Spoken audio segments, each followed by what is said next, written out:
Good morning, dear students. In today's class, we are going to study about the phase equilibrium. Today we have taken only one topic, that is the phase rule, and we will explain what is phase. Okay?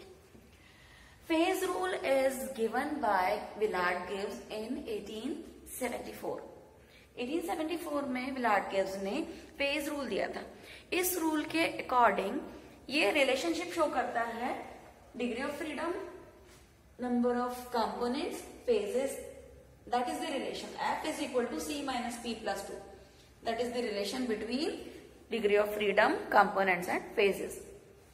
Here F represents degree of freedom, C is for the number of components and P is number of phases. F से हमको degree of freedom का पता चलता है, C से हमें number of components और P से नंबर ऑफ फेजेस को हम जानते हैं. इसमें सबसे पहले हमें ये सब चीजें पता होना चाहिए कि what is phase, what is components and what is degree of freedom. सबसे पहले हम देखते हैं फेज. फेज क्या होता है? Phase is homogeneous and physically distinct part of the system which can be separated by definite boundaries and which is mechanically separable with the other part of the system. Phase actually इस तरह का system होता है जो कि homogeneous हो, homogeneous के अलावा that is separated with distinct boundaries. इसमें अलग अलग बाउंड्रीज से जो सेपरेटेड हो और जिसको मैकेनिकली अलग अलग किया जा सके. इसको हम कुछ एग्जाम्पल्स से समझेंगे. हम यहाँ पर बहुत सारे एग्जाम्पल, अलग अलग एग्जाम्पल्स लेंगे और हम उसमें देखेंगे किस तरह से नंबर ऑफ फेजेस होते हैं.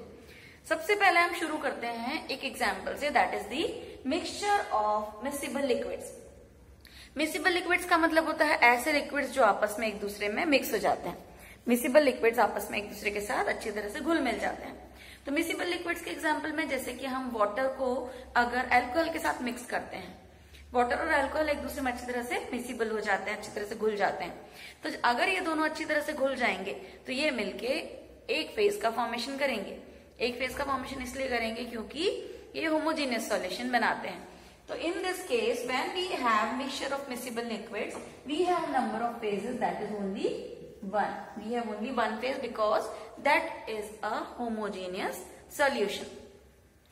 When we take mixture of non-miscible liquids, अगर हमारे पास non-miscible liquids का mixture है, जैसे कि water के साथ अगर हम oil को mix कर देते हैं, water and oil when mixed together, water is at the bottom level and oil is on the upper layer. पानी जो है नीचे रह जाता है और ऑयल उसकी सरफेस के ऊपर रहता है. ये दोनों अच्छी तरह से एक दूसरे में मिक्स नहीं होते हैं. तो इस कंडीशन में ये इमिसिबल या नॉन मिसिबल लिक्विड्स हैं. इसमें ऑयल और वाटर को हम सेपरेट कर सकते हैं and we can see them with distinct boundaries. दोनों हमें अलग अलग बाउंड्रीज में नजर आएंगे. ये दोनों मिलके होमोजीनियस सॉल्यूशन नहीं बनाते हैं और दोनों ही सेपरेटेड रहते हैं विद डेफिनेट बाउंड्रीज. इनको हम फिल्ट्रेशन के थ्रू सेपरेट भी कर सकते हैं. So they can be separable and but they are miscible with distinct boundaries. In this case we have degree of freedom 2, क्योंकि यहाँ पर हमारे पास दो immiscible liquids हैं जिनको हम अलग अलग देख सकते हैं. यहाँ पर ऑयल एक सिस्टम बनाएगा या ऑयल एक फेज बनाएगा, दूसरा फेज जो है वो वाटर बनाएगा. Third example we have taken mixture of gases. अगर हम मिक्सचर ऑफ गैसेस लेते हैं, जैसे कि हम एयर का एग्जाम्पल ले लेते हैं. एयर में बहुत सारी गैसेस का मिक्सचर है. ऑक्सीजन भी है, नाइट्रोजन भी है, कार्बन डाइऑक्साइड गैस भी है और ट्रेसेस में दूसरी गैसेस भी हैं. लेकिन ये पूरा का पूरा किस तरह से दिखता है? हमको एक होमोजीनियस सिस्टम दिखता है. इसमें हम अलग अलग गैसेस को सेपरेट नहीं देख सकते. They can not be seen separately. इनको अलग अलग हम नहीं देख सकते. तो ये सारी गैसेस का मिक्सचर मिलके एक होमोजीनियस सिस्टम बनाता है और इसके लिए हम कहेंगे it is having only one phase, क्योंकि पूरी की पूरी गैसेस हमें एक सिंगल फेज के फॉर्म में दिख रही हैं. ये अलग अलग बाउंड्रीज से सेपरेटेड नहीं है. ठीक है. Mixture of solids. Next example is mixture of solids. अगर हम सॉलिड्स का मिक्सचर लेते हैं, कोई भी सॉलिड्स हो सकते हैं, तो कोई भी सॉलिड इन नॉर्मल कंडीशन, हम मॉल्टन स्टेट की बात नहीं कर रहे हैं, नॉर्मल कंडीशंस की बात कर रहे हैं. अगर सॉलिड स्टेट में है वो, तो सारे सॉलिड्स सेपरेटली नजर आएंगे. अब इसके लिए हम एक एग्जांपल लेते हैं. हम एक कंटेनर लें, उस कंटेनर में हमने सबसे बॉटम पर कुछ लकड़ी के टुकड़े डाल दिए. उसके बाद नेक्स्ट उसमें हमने कुछ आयरन फिलिंग्स डाल दी, कुछ कील और इस तरह से आयरन की फिलिंग्स वगैरह डाल दी. उसके ऊपर हमने उसमें कुछ गिट्टी डाल दी, पत्थर डाल दिए। तो इस तरह से हमने देखा कि सारे जितने भी कंटेंट्स हम डाल रहे हैं, जितने भी कंस्टिट्यूएंट्स हम उसमें ऐड करते जा रहे हैं, वो सभी सेपरेटेड हैं, सभी अलग अलग हैं। ये एक दूसरे में इंटरमिक्स नहीं होते हैं और मिक्स होके किसी एक तरह का फेज का फॉर्मेशन नहीं करते। तो यहाँ पर तीनों मिक्स होने के बाद भी सेपरेट किए जा सकते हैं और इनको हम अलग अलग देख सकते हैं।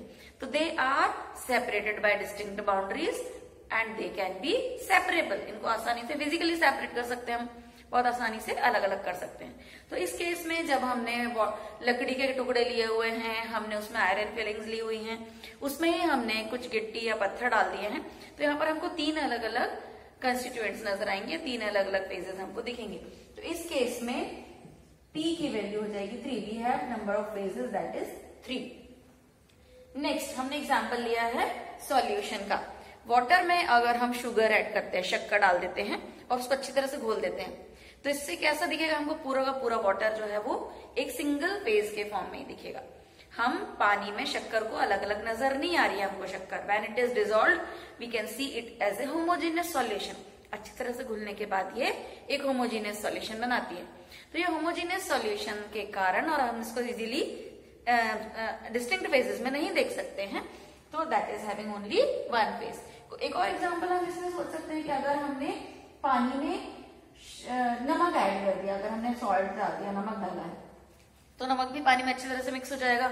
वाटर में हम लेमन जूस ऐड कर दें, वाटर में हम कोई और लिक्विड ऐड कर दें that is dissolved, that can be dissolved, है ना। तो वो सब मिलके जो कि एक होमोजेनियस सॉल्यूशन बनाते हैं, जो अलग अलग डिस्टिंक्ट फेजेस में सेपरेट नहीं होते, वो सब मिलके एक फेज का फॉर्मेशन करते हैं।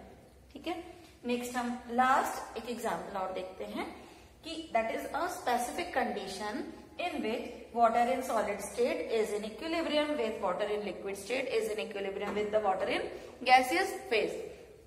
वाटर जो है तीनों फेजेस में, वो सॉलिड फेज में in the form of ice, solid phase में है तो आइस के रूप में है, वाटर लिक्विड फेज में है तो दैट इज वाटर ओनली, पानी, और वाटर गैसियस स्टेट में when in the form of vapour. तो पानी, वेपर्स और आइस तीनों चीज जब एक साथ है, ये हमने एक डायग्राम से शो किया है, that is water, that is ice and it is having vapors also। तो ये जो वेपर्स हैं, वाटर हैं और लिक्विड फेज में और आइस के फेज में, ये तीनों स्टेट एक साथ कोएग्जिस्ट करने के लिए एक स्पेसिफिक कंडीशन होती है, एक टेम्परेचर और प्रेशर की। एक स्पेसिफिक टेम्परेचर और एक स्पेसिफिक प्रेशर पर ये एक साथ पाए जाते हैं। तो इस केस में जब हम इन तीनों फेजेस को एक साथ देख सकें, liquid, solid and gases phase को, इस केस में वाटर जब तीनों फेज में एक साथ नजर आ रहा तो इसके पास डिग्री ऑफ फ्रीडम होंगे 3।